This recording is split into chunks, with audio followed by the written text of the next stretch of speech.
উত্তর ইতালির এই শহরটি পুরোটাই সমুদ্রের উপর নির্মিত হয়েছে, আর এটি এভাবে কাঠের উপর ভিত্তি করে 1000 বছর ধরে দাঁড়িয়ে আছে। কিভাবে? ভেনিস।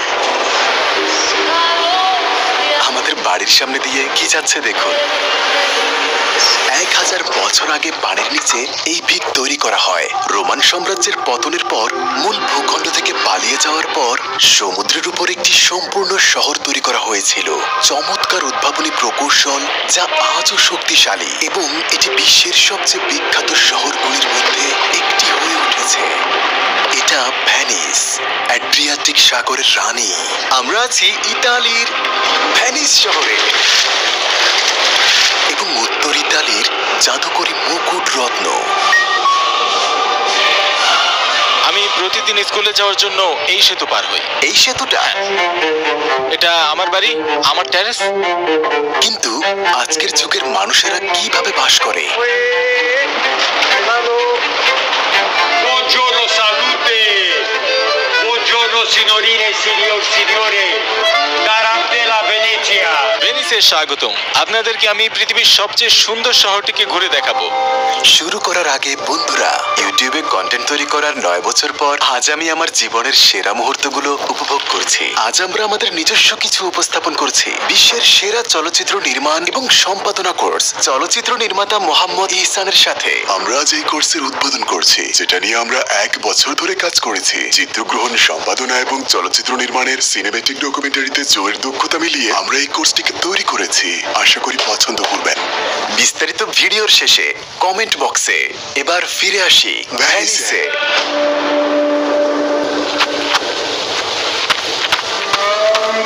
আমরা আছি উত্তর ইতালিতে।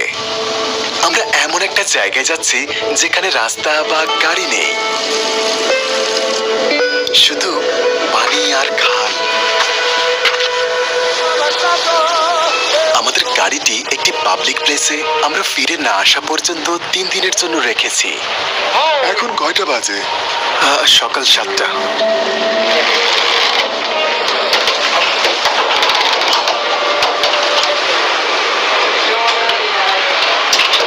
আর ঠিক এইভাবেই ভেনিসে একটি নতুন দিনের সূচনা হয়।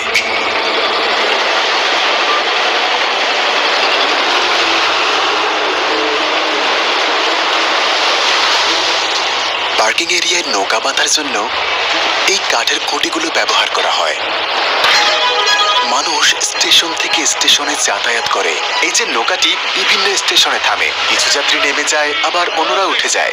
কোনো গাড়ি কিন্তু নেই। এই শহরটি অবিশ্বাস্য, 1000 বছরের পুরনো।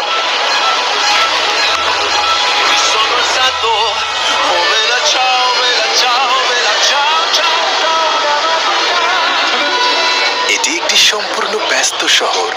ব্যাংক আছে, ক্যাফেও আছে। আমি একটি এসপ্রেসো অর্ডার করেছি। এখানে লোকেরা দাঁড়িয়ে পান করে।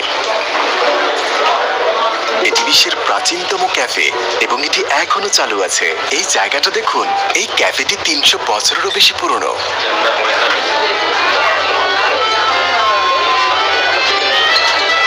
ভাই, এটাকে পৃথিবীর সবচেয়ে পুরনো 1720 বিশ্বের প্রথম। সর্বত্র রেস্তোরাঁ আছে। আপনি এখানে একটা রেস্তোরাঁয় খালের পাশে বসে খেতে পারেন টেডি বিয়ারের সাথে। এখানে বিশ্বের সবচেয়ে বিখ্যাত থিয়েটারগুলোর মধ্যে একটি আছে, আর হ্যাঁ, এটাও পানির উপর নির্মিত। এটা শহরের আবর্জনা নেওয়ার নৌকা, আর এভাবেই তারা শহর পরিষ্কার করে। সবকিছু নৌকায় করে পাশের মূল ভূখণ্ডে পরিবহন করা হয়। সবকিছুই এভাবে পরিবহন করা হচ্ছে।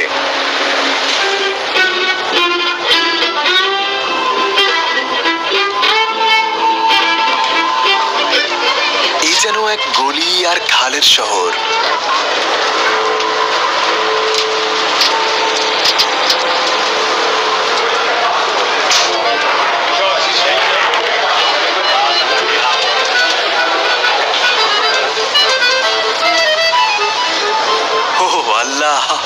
এটাই তাদের দৈনন্দিন জীবন। এভাবেই তারা এক জায়গা থেকে অন্য জায়গায় যায় এবং পর্যটকরাও এভাবে ঘুরে বেড়ায়। সর্বত্রই সেতু আছে। এই দ্বীপপুঞ্জগুলি 176টি খাল দ্বারা এবং 400টিরও বেশি সেতু দ্বারা সংযুক্ত আছে। Viva Venezia! Buongiorno! যা দিয়ে মানুষগুলো প্রতিদিন পারাপার হয়, নৌকায় অথবা হেঁটে। এটা হলো এক সেতুর শহর, আর সবচেয়ে বিখ্যাতটি আমার পেছনে আছে, যার নাম রিয়ালতো, এবং এটি ভেনিসের সবচেয়ে বিখ্যাত সেতু। এটি 1600 শতকে তৈরি হয়েছিল। এখানে দীর্ঘতম সেতু হলো লিবার্টি ব্রিজ। এটি 3.85 কিলোমিটার দীর্ঘ। ঐতিহাসিক এই শহরটিকে ইতালির মূল ভূখণ্ডের সাথে সংযুক্ত করা হয়।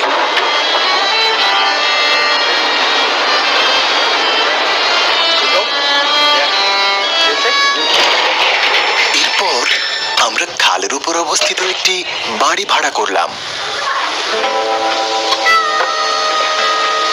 প্রতি রাতের জন্য 450 ইউরোতে ভাড়া করেছিলাম। এই দৃশ্যটা একবার দেখুন। বেশিরভাগ ভেনিসিয়ান তাদের বাড়িঘর ছেড়ে চলে যায় এবং এয়ারবিএনবি এর মাধ্যমে সেগুলো প্রতিদিন পর্যটকদের কাছে ভাড়া দেয়। তারপর আমরা শহরের এক যুবকের সাথে দেখা করতে গেলাম। সে আমাদের সবকিছু ঘুরিয়ে দেখাবে। না, গাড়ি নেই, শুধু হাঁটা অথবা জলযান। সাইকেলও নেই? না, ভেনিসে না, শুধুমাত্র ভেনিসের বাইরে। ওকে, ওর নাম নি, সে ভ্যানিসে। হয়তো সে কয়েকজনের মধ্যে একজন। হ্যাঁ, কম মানুষ। মানে এখানে রয়ে যাওয়া তরুণ। তোমার বয়স কত? আমার 18 বছর। অনেক তরুণ ভ্যানিস ছেড়ে চলে গেছে, যার কারণ হলো আমার মনে হয় যেহেতু অনেক পর্যটক আছে তাই জীবনযাত্রার খরচও অনেক বেশি। হ্যাঁ, কিন্তু ভেনিসের বাইরেও আরো অনেক সুযোগ রয়েছে। এখন আমরা ভেনিসের কেন্দ্রস্থলে আমার বাড়িতে যাচ্ছি, সান্তা মার্গারিটা মাঠ, যা একটি খুব বড় একটি এরিয়া, ভেনিসের বৃহত্তমগুলির মধ্যে একটি, এবং যেখানে আমি আমার বন্ধুদের সাথে ফুটবল খেলতাম। এটা খুব সুন্দর। হ্যালো, ভেনিসে স্বাগতম। বিশ্বের সবচেয়ে সুন্দর শহর। এটা আমার একটা বন্ধুর নৌকা। ও তাই? হ্যাঁ, তো এখানকার বেশিরভাগ মানুষেরই নৌকা আছে? তারা বেশিরভাগই এটি ব্যবহার করে সমুদ্র সৈকতে অথবা অন্যান্য দ্বীপে ঘুরে বেড়ানোর জন্য। মানে এটা কি একটা পারিবারিক নৌকা যা ব্যবহার করে? হ্যাঁ, শুধু মজা করার জন্য। তারা এটি ঘুরে বেড়াতে অথবা কিছু কাজের জন্য এটি ব্যবহার করে। তোমার পরিবারের কয়টা নৌকা আছে? আমার পরিবারে একটা। শুধু একটা? হ্যাঁ। আর তার সবার জন্য? হ্যাঁ। আচ্ছা আচ্ছা, মানে এটা গাড়ির মতো। তো তোমার এখানে দৈনন্দিন জীবন কেমন কাটে? তুমি কি এই খালগুলোর মাঝে ঘুরে বেড়াও? হ্যাঁ, প্রতিদিন। সে প্রতিদিন এই সেতু ধরে স্কুলে যায়? এই সেতুতে, তারপর নৌকায়, তারপর স্কুলে। বাসা খুঁজে পাওয়া কঠিন, কারণ অনেক মানুষ বাসা ভাড়া দেওয়ার বা বিক্রি করার পরিবর্তে তারা এগুলো এয়ারবিএনবি এর জন্য ব্যবহার করে। হ্যাঁ, এটা ক্যাম্পো সান্তা মার্গারিটা, এটা আমার এরিয়া। মার্গারিটা কি একটি খাবার না? ওটা আমার ঘর, ওটা আমার বারান্দা। অন্ধকার হচ্ছে।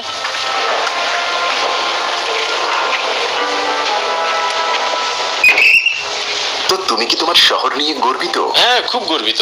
ভেনিসিয়ানরা সবচেয়ে গর্বিতদের মধ্যে অন্যতম। যখন পানি উপরে যায় তখন আমাদের এগুলো ব্যবহার করতে হয়। এটা ভেনিস টিম। আমরা এখানেই আছি, প্রতিদিন এদিকে যাই। যদি এই দিনটা ভালো হয় আমি এখানে এসে দুপুরে খাবার খাই। স্থানীয়দের দৈনন্দিন জীবন এমনই হয়। চলুন গন্ডোলায় চড়ি, যা কিনা ভেনিসের এক সিগনেচার নৌকা।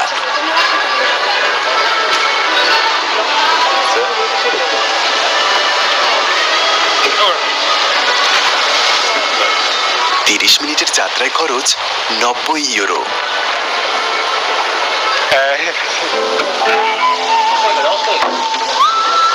তোমার নিজের শহর কেমন উপভোগ করো? আমি এটা খুব উপভোগ করি। আমার মনে হয় এটা খুব ভালো একটা শহর। এই কাজটাও আমার বেশ ভালো লাগে।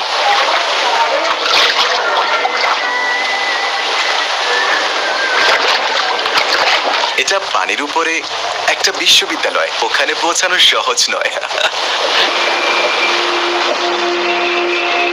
খ্রিস্টীয় 5ম শতাব্দীতে রোমান সাম্রাজ্যের পতনের সময় এবং হুন জাতির উত্তর ইতালি আক্রমণ করার সময় অনেক শহর ধ্বংস হয়ে যায়। মানুষ পালিয়ে ভ্যানিসের জলভূমিতে লুকিয়ে এই ক্ষুদ্র দ্বীপগুলিতে আশ্রয় নিয়েছিল। তখন দ্বীপগুলি ছিল কর্দমাক্ত জলাভূমি। তবে তারা পানির উপরে একটি শহর কিভাবে বানালো? কর্দমাক্ত জলাভূমিতে তারা কিভাবে ভ্যানিস তৈরি করেছিল? ভেনিসের মাটি জলাবদ্ধ ছিল এবং কোনো ওজন সহ্য করতে পারছিল না। এখানে আপনি ফাউন্ডেশনগুলো দেখতে পাবেন। এগুলো 1500 বছর আগে স্থাপন করা হয়েছিল। তারা ক্রোয়েশিয়া থেকে শক্তিশালী কাঠ এনে মাটির গভীরে 5 মিটার নিচে শক্ত স্তর পর্যন্ত তা পুঁতে দিল।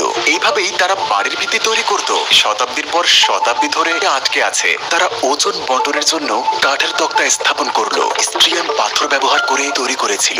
যদি ভিত্তিটি শক্তভাবে নির্মিত হয়, কাঠামোটি বহু বছর ধরে স্থায়ী হতে পারে।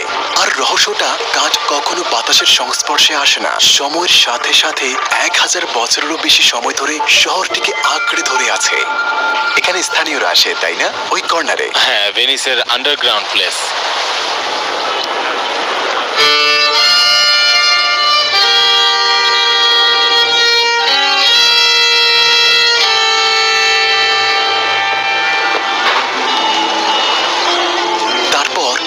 একজন আইরিশ ব্যবসায়ীর সাথে দেখা করলাম, যিনি বহু বছর ধরে ভেনিসে আছেন আর যেতেও চান না। আমি সিদ্ধান্ত নিলাম যে আমি যানজট আর শব্দে বেশ বিরক্ত, আর আমি ভেনিসে চলে এলাম কারণ আমি আর কোনো গাড়ি দেখতে চাইনি। এখানে আপনি শুধু রিল্যাক্সে থাকবেন। আপনি এটা বেশ স্বপ্নময় একটা শহর। আমরা কর্দমাক্ত জলাভূমির উপর দাঁড়িয়ে আছি, তাহলেই বিশুদ্ধ খাবার পানি কোত্থেকে এলো? জানাচ্ছি আপনাদের, ভেনিসের সমস্যা হলো এটা সমুদ্র দ্বারা বেষ্টিত আর লবণাক্ত পানি পানযোগ্য নয়। দেখেছেন তো, এটা পরিষ্কার নয়। এখানেই ভেনিসের বৈজ্ঞানিক প্রতিভা প্রকাশ পায়। তারা এমন কি করলো, জনসাধারণের চত্বরের নিচে জলাধার খনন করেছিল এবং মাটির স্তর দিয়ে সেগুলো সিল করে দিল, যাতে লবণাক্ত পানি চুইয়ে না পড়ে। বৃষ্টির পানি পরিশোধন করার জন্য বালি এবং নুড়ি দিয়ে ভরে দিল। মেঝেগুলো পাকা করা হয়েছিল, যা বৃষ্টির পানিকে ছোট ছোট গর্তের দিকে পরিচালিত করে। এই যে স্কয়ার গলিতে তারা পাবলিক প্লাজার নিচে ভূগর্ভস্থ জলধারা খনন করেছিল। পানি ভূগর্ভস্থ ট্যাঙ্কগুলিতে জমা হবে এবং ফিল্টার করে পানযোগ্য হয়ে উঠবে। এইভাবেই তারা প্রায় 600টি মিঠা জলের কূপ খনন করেছিল। তবে আজ প্রতিদিন পানীয় জল বিতরণ করা হয় খাল এবং পাইপলাইনের মাধ্যমে। এটা ভেনিসের বাইরে থেকে আসে। এই পানিটা আপনি বোতলে পান। পুরাতন কূপগুলির ক্ষেত্রে সেগুলোকে সাজিয়ে রাখা হয়েছে। এখানে মানুষ থাকে, এগুলো বাড়ি। মানুষ এখানে অস্থায়ী পার্কিং করে। তো এগুলো কি সব পার্কিং স্পট? হ্যাঁ, প্রতিটি খুঁটি একটি পার্কিং স্পট। তাই এটা আমাদের কাছে স্বর্ণের মতো। সবাই পার্কিং স্পট চায়, আমিও চাই। কিছু লোক এখানেও অস্থায়ী পার্কিং করে, আর মাঝে মাঝে বাচ্চাদের দেখা যায়, কারণ সব বাচ্চাদেরই নৌকা আছে। ওই দেখুন, এই এলাকাটি খুবই শৈল্পিক।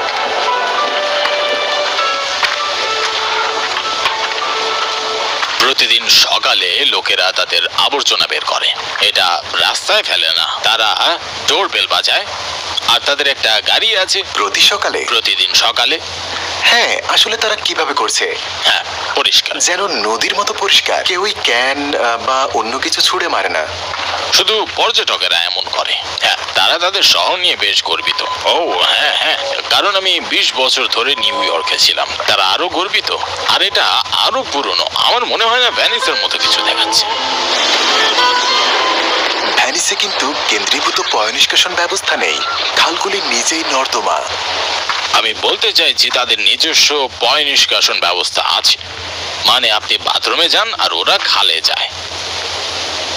16 শতাব্দীতে শহরটি রাস্তার নিচে পাথরের সুড়ঙ্গ খনন করেছিল, যার নাম ছিল গাতলি, যা বর্জ্য সরাসরি খালে বহন করে, যেখানে জোয়ার দিনে 2 বার তাদের ভাসিয়ে নিয়ে যায়। 90-এর দশকে তারা কিছু ভবনের নিচে পয়ঃনিষ্কাশন ট্যাঙ্ক স্থাপন শুরু করে, কিন্তু অনেক বাড়ি এখনো সরাসরি পানিতে ডুবে আছে। এই কারণেই খালগুলি এখনো নর্দমা হিসেবে কাজ করে। গ্রীষ্মের তাপে অথবা ভাটার সময় গন্ধ বেরিয়ে আসে। Dopo una flottiglia di Lugana.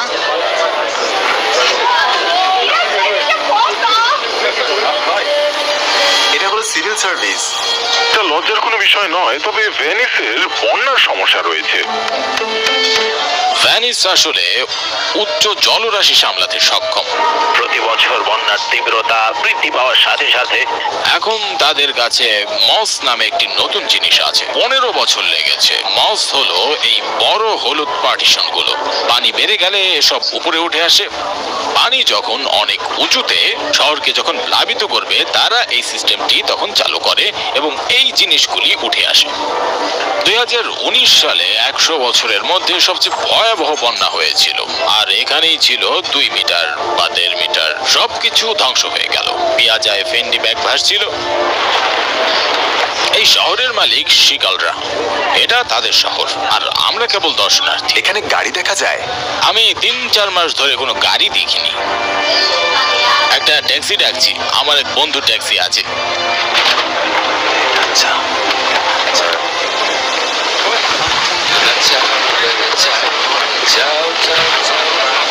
আমরা ট্যাক্সি নিয়ে যাচ্ছি।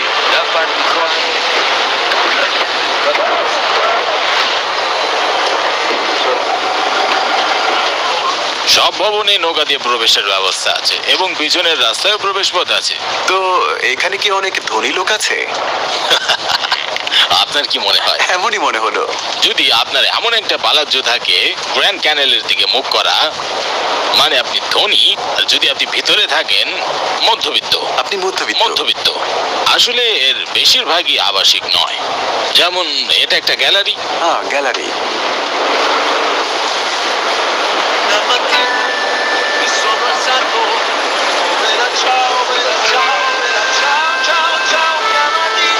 এটা ফায়ার ডিপার্টমেন্ট।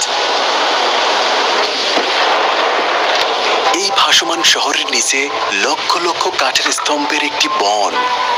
এই যেন এক অদৃশ্য বন, যা 1000 বছরেরও বেশি সময় ধরে ভ্যানিস শহরকে বহন করে আসছে। বন্ধুরা, মুহূর্তটি এসে গেছে। আপনাদের জন্য আমাদের ভ্যানিসের যাত্রাটি ডকুমেন্টারি করার পর কোর্সটি সম্পর্কে বলার সময় এসেছে। আপাতত এটি আরবি ভাষায়, আরো অনেক ভাষায় পাওয়া যাবে। এই কোর্সটি একদমই ভিন্ন। প্রথম চ্যাপ্টারটি একটি সিনেমেটিক তথ্যচিত্র, যা ভিডিও তৈরি সম্পর্কে, আর বাকি চ্যাপ্টারগুলি এডিটের বিশদ বিবরণ আছে, যেমন চিত্রগ্রহণ এবং গল্প বলা। একটি কালার গ্রেডিং প্যানেলও আছে, যাতে আপনি আপনার ভিডিওগুলিকে কালার করতে পারবেন। আছে সাউন্ড লাইব্রেরিও, আপনার পছন্দের সাউন্ড ইফেক্ট ব্যবহার করতে পারবেন।